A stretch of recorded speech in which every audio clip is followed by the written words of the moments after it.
Welcome, everyone. Thank you so much for being here on what is a really important day in our battle in Minnesota against Parkinson's disease.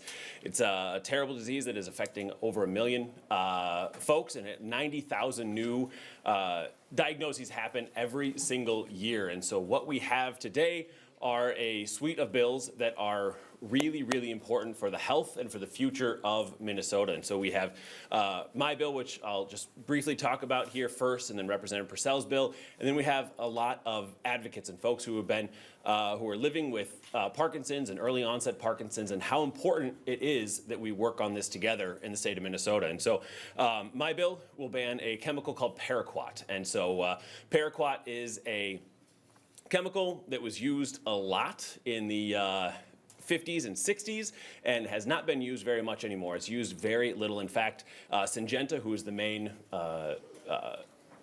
chemical manufacturer for paraquat, has decided they are no longer going to produce paraquat. It's used generally in cover crops, and so ending cover crops so that you can plant corn or beans or whatever you would like on top of that.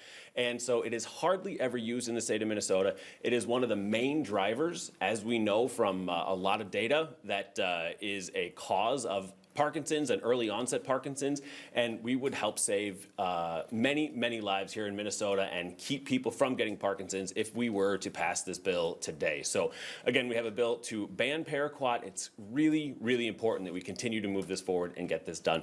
And so with that, we have Representative Purcell to talk more about her bill. Well, thanks everyone for being here. My name is State Representative Christy Purcell. I represent District 58A in Southeast Minnesota. And you won't see until bill introductions tomorrow, but I'm the chief author in the House of the bill that creates a pot of money specifically in the state of Minnesota to coordinate and to fund research into Parkinson's. A lot of us are touched by family or friends with this disease, and we've been seeing other states carve out money specifically to look at how to best help people or causes and ways to be supportive. And so you'll see this. It's Senator Elise Mann, Dr. Elise Mann in the Senate, who's the chief author there, and then I will be the House author. And I just wanted to say there's people up here who are living with the disease, and there's a lot of people up here who maybe know people or have lost people who have struggled as well. So it's a great honor for me to get to partner with all of these folks that are behind me and next to me. And I think I'm supposed to throw it to Dan Feehan, who actually we're gonna go to Liz. We're gonna go to Liz. Okay, so thank you all for being here. Good morning. I'm Liz Ogren. I classify as a young onset person with Parkinson's, which I laugh at because I'm now over 60. But when I was diagnosed, I was in my, when I was first told that I probably had something going on, but it was just in my head. I was in my late 30s and had 2 young kids who are now turning 30 and 28 this month. So that's very exciting. I worried that I wasn't going to be able to grow up with them and they with me. And I think that because of some of the knowledge and the care and the notice that people have taken of the disease, we know to exercise, to keep ourselves healthy, to eat well, to drink clean water, to not put ourselves in the way of air pollutions. And I can smell chemicals in the air. I'm better than most dogs. I can just, I know that it's coming, and I can tell that I need to get out of someplace. My notes are over there. This is very typical for me. I get up to talk and I've thought about something, but my notes are always over there somewhere. Is my hope, though, that I've been doing a lot of reading about the different chemicals that are associated with neurological disease. One of them is perchloroethylene. It's one of the dry cleaning chemicals. And it's similar, who knows what it has in common with paraquat, but there's something similar. They both cause symptoms, and I worked in dry cleaning and paid my way through college. At the dry cleaners, I was the best dressed girl.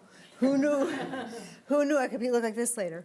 But I can be funny about it.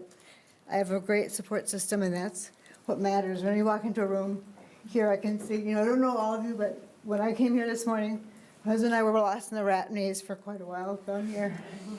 But I know people. And that helps a lot because I've given up driving, I've given up working. My kids have graduated from college and now live far away, so going to see them is a big effort.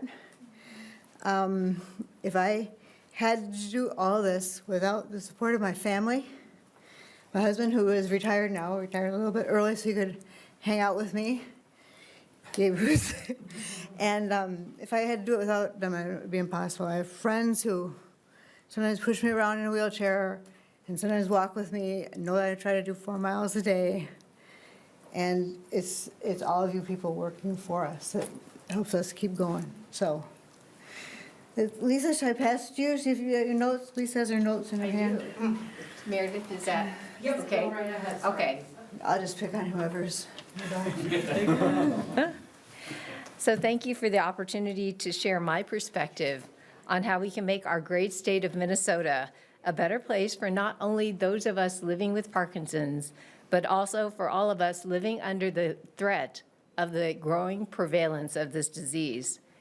We have 2 bills before us, one to ban paraquat and one to establish a Parkinson's Research Trust Fund that take tangible steps to make progress. I live in Edina. I've raised 2 sons in their formative years here in the state, and I've lived here myself for over 13 years. I come to you on behalf of the Parkinson's Foundation today, where I serve as a board member for the Minnesota Dakotas chapter and as a person with Parkinson's. My journey with Parkinson's began last year when I was diagnosed after experiencing tremors in my hands and legs, increasing difficulty walking, and substantial fatigue and anxiety, among other symptoms. These conditions made it difficult for me to continue my career that I loved, helping people achieve their financial goals, and ultimately I had to cease working. My story is only one of the million-plus Parkinson's patients who adjust what they do and even give up how they serve others at home, in the community, and in their careers because of this disease. Our journey is made more complex by the idiosyncratic nature of Parkinson's because everyone has a different set of symptoms, and those symptoms change over time as the disease progresses. This uncertainty and unpredictability gives the disease an extra bite. While my journey with Parkinson's has only been about a year, I think of friends I've already met in that time period who have experienced the aggressive side of Parkinson's, losing physical, mental, and emotional capability rapidly. While still shining stars in their fight to continue living and to have good quality of life, they have been dealt body blow after body blow. My wish is that none of us have to unnecessarily experience such difficulty. Since there is no cure for Parkinson's yet, prevention is key. And that is why it is exciting to have these 2 bills from different angles, one banning paraquat, a toxic symptom, a substance that has been linked to Parkinson's, and the other to fund ongoing research and support for caregivers. By passing both measures, Minnesota representatives can ensure current and future generations have the opportunity to live their lives more fully and with better outcomes. Please join me in supporting a world where Parkinson's is truly on the retreat. Thank you. Meredith, I'm not, okay. All right, Dan.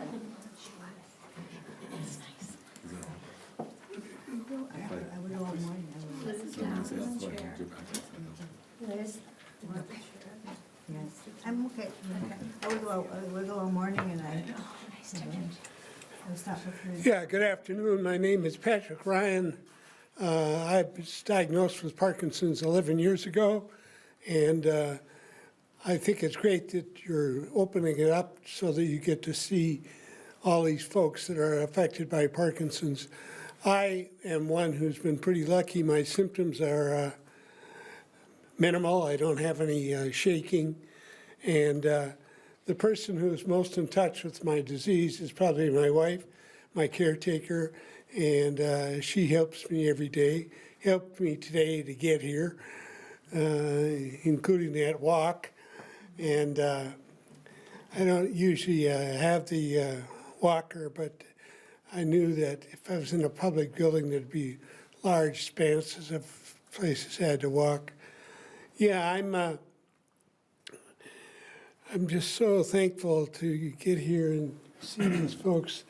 I too, I belong to, in the Mankato area, the Rock Steady program, which is a program where we use boxing to facilitate and to help us with our issues. And in fact, I'm supposed to be there now, but instead of punching a bag, I'm here punching you guys. So that's really good.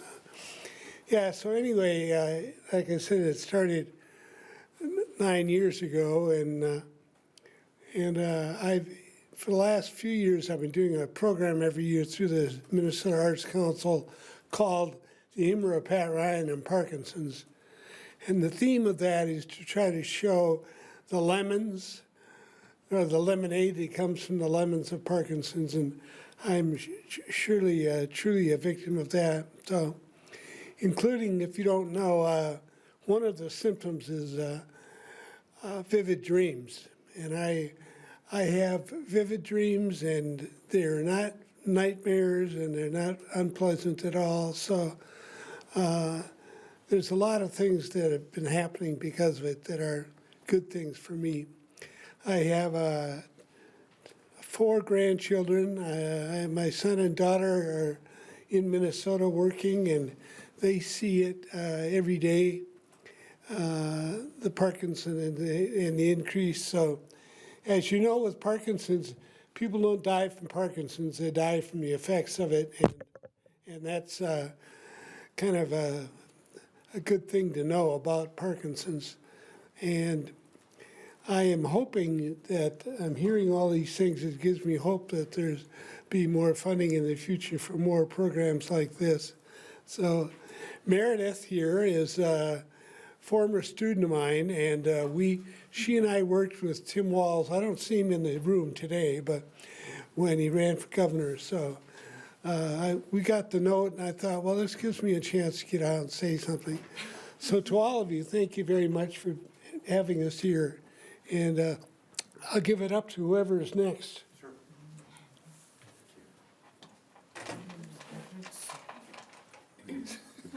See?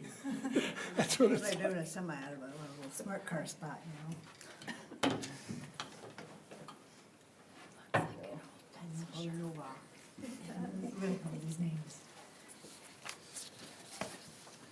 Good afternoon, everyone.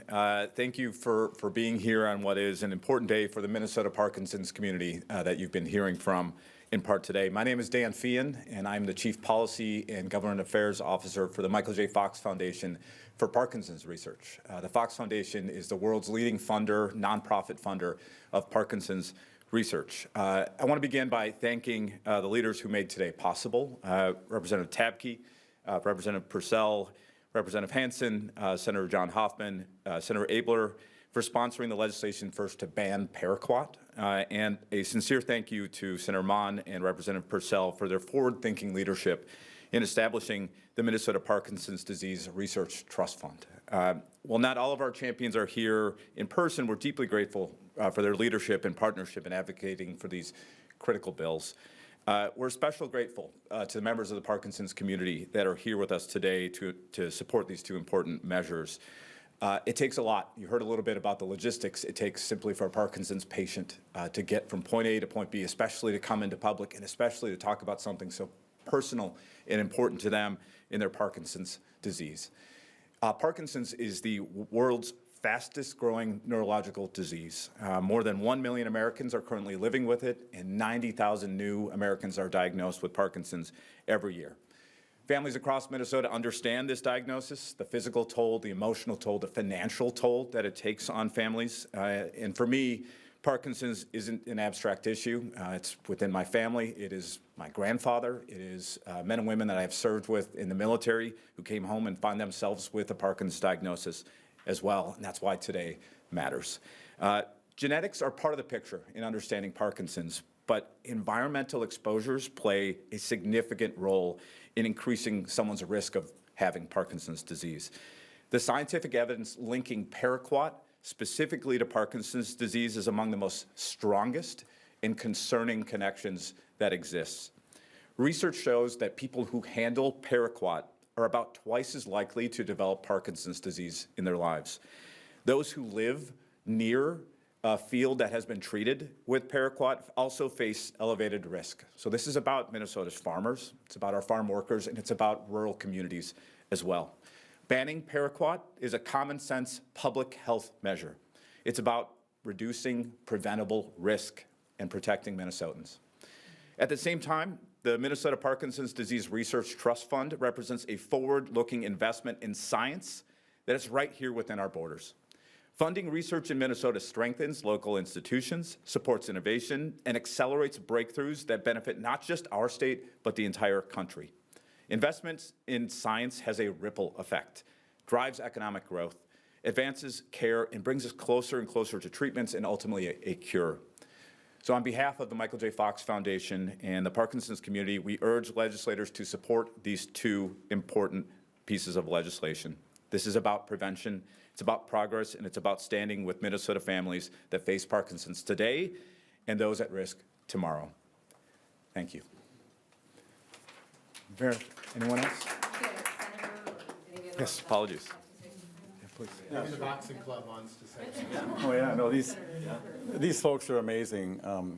This is so much past due, this legislation. I want to point out to you the empty chair, which is, this legislation is too late to help some people.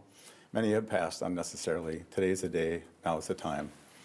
God bless all these people. Thank you. No, I'm thinking of the next one. Okay. All right, so as everyone has heard today, the effects that Parkinson's has, and we have the opportunity, we have the chance to hear at 1 o'clock. We are having a hearing in the Ag Committee. Thank you to Chair Hansen for hearing the bill at 1 o'clock today. We will be talking about the bill and why it is so important that we pass this. It will save lives, and I just want to make sure to say thank you to the Michael J. Fox Foundation for all the work they have been doing, for everybody being here and sharing their stories. And now we'll take questions from anyone. Do you know who's still using paraquat in Minnesota? Yeah, paraquat is, we have a report that comes from Minnesota Department of Ag, I think it's every year, biannually, on chemicals being used, and it is hardly ever used in the state of Minnesota. It is well less than 1% of the use is paraquat of chemicals, and so with that, it is only used for cover crops is the main use of it, so knocking down cover crops before, I'm a farm kid from Iowa, and so I understand all these things. So it is used to knock down cover crops before you plant corn, before you plant soybeans, those kinds of things. But there are a ton of other alternatives that can be used that work just as well as paraquat. So by outlawing paraquat, we are losing absolutely nothing and saving lives. So you said, many lives could be saved, but it's also hardly used in Minnesota. Has there been some kind of analysis about number of people who are potentially exposed in Minnesota, even, from that small amount of use? Yes, all the farmers that are using paraquat are absolutely exposed. So as Mr. Fian alluded to with the UCLA study, so it wasn't known before that study was done that paraquat had such a wide berth, and so it has a wide spray range. And so if you lived within 500 meters, so think about how long 500 meters is. If you lived within 500 meters of where paraquat was sprayed, you had 2x likelihood of getting Parkinson's. And so that would double your likelihood of Parkinson's. And so this is people in cities everywhere. This is people in farms everywhere. To get to our house is over 5 miles of gravel road to get to the farm in Iowa.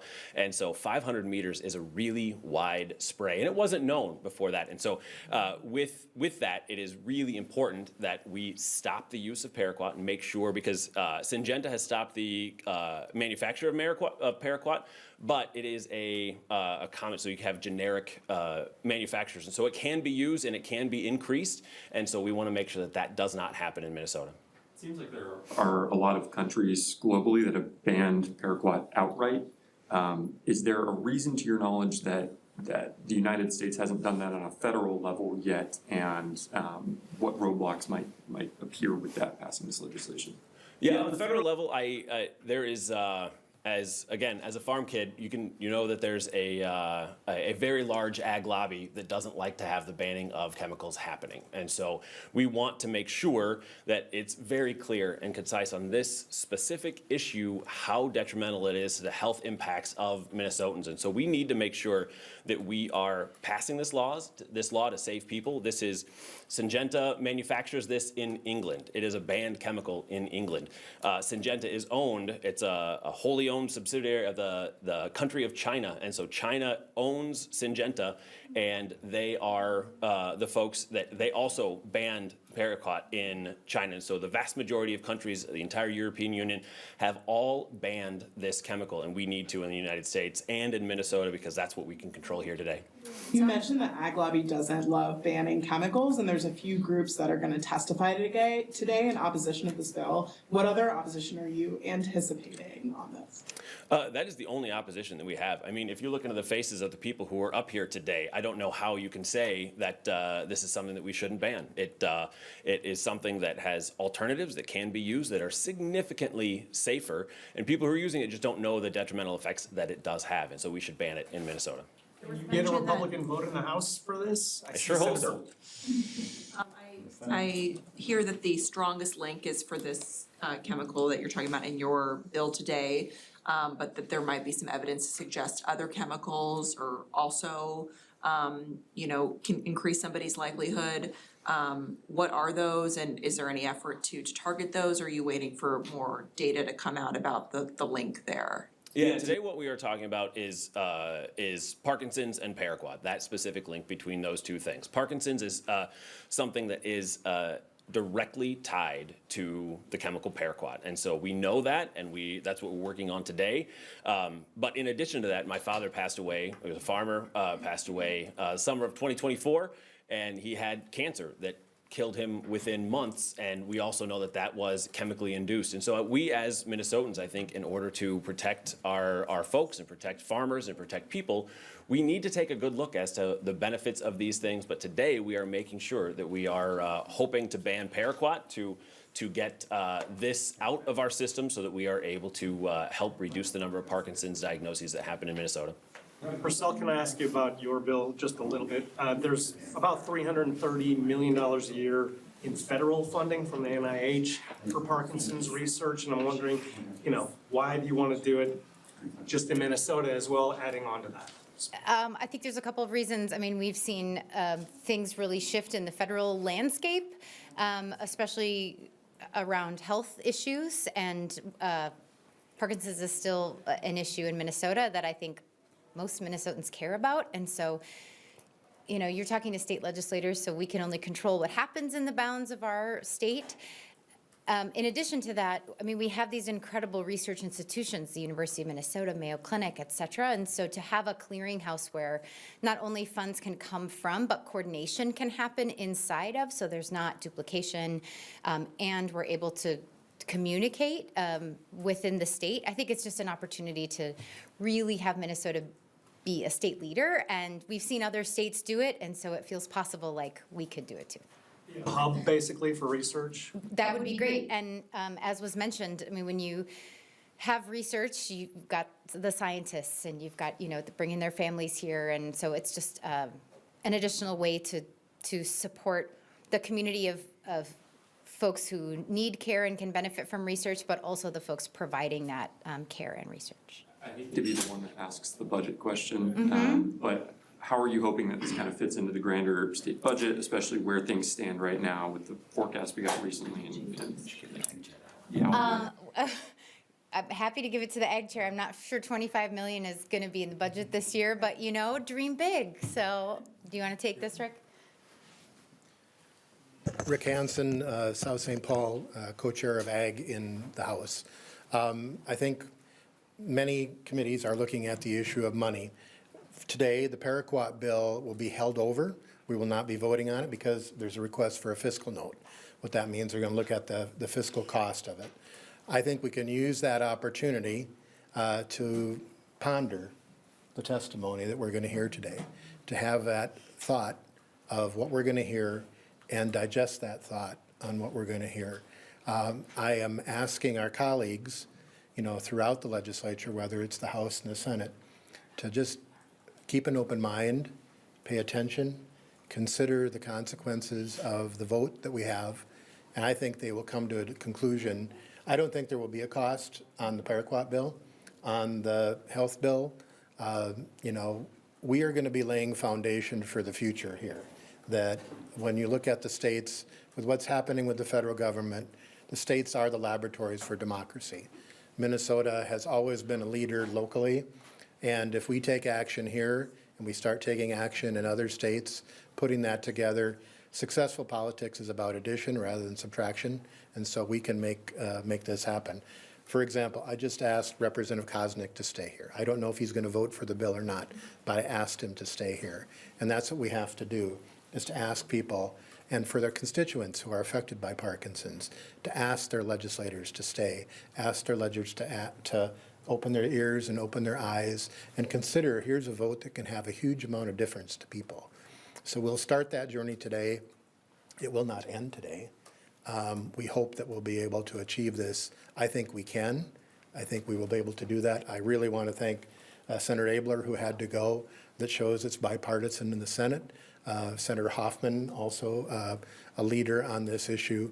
And hopefully we can add more people. Representative Kosnick, you're welcome to add on to the bill today. But this is what it's going to be about. We have to build the coalition, and having constituents come forward and make that difference, we can achieve this bill.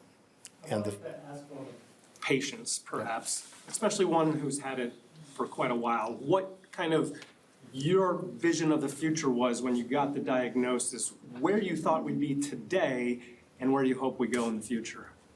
Well, I think I got the most time, 24 years. I was 43. Let me try. Thank you. Thank you. I'm 24 years with Parkinson's. I was 43 with 3 young kids, 6, 9, and 12. And my notes are here. But my thoughts are that this shouldn't be with anybody else. Minnesota is a high Parkinson's area because of the farms and because in industry, all the chemicals that are used in the state. And so it's our time to take care of our people and not pass this Parkinson's on to other people. That's all I could say. There's an opportunity for change, and I think change is coming to this country. And fighting chemicals, and it's something that we need to do, and we need to start somewhere. Did you think they'd have a cure by now?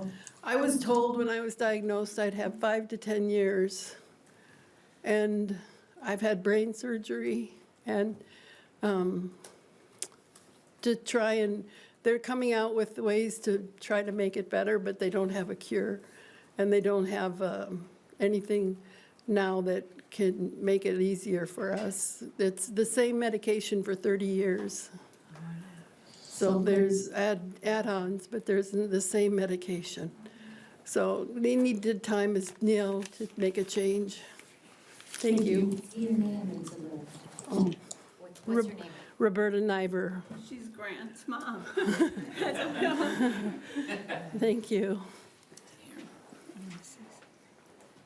I didn't plan to talk, but after Roberta got up here, I thought I might.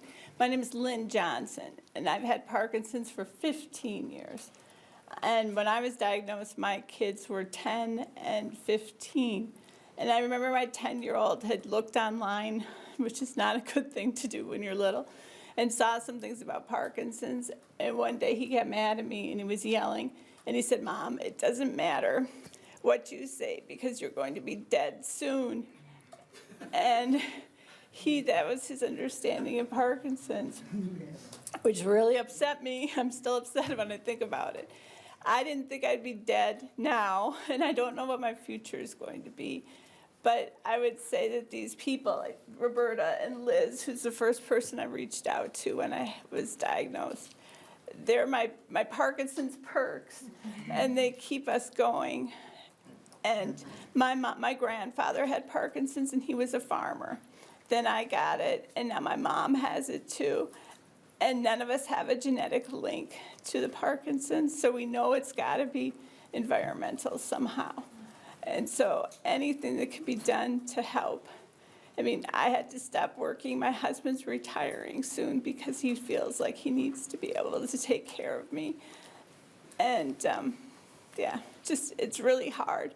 It's a process of grieving every day because you lose something that you used to be able to do. You know, one day I could run up the stairs. The next day I had to hold the railings or I was going to fall. One day I could talk and remember my words. The next day I couldn't. And every day you're losing something. And if we could prevent this so no one else has to keep losing, that's worth it. So, thank you. I think I want to sit down. Good job. Any further questions? All right, thanks again to all the folks for being here today and sharing their stories, and I appreciate everyone here sharing their stories as well, so thank you.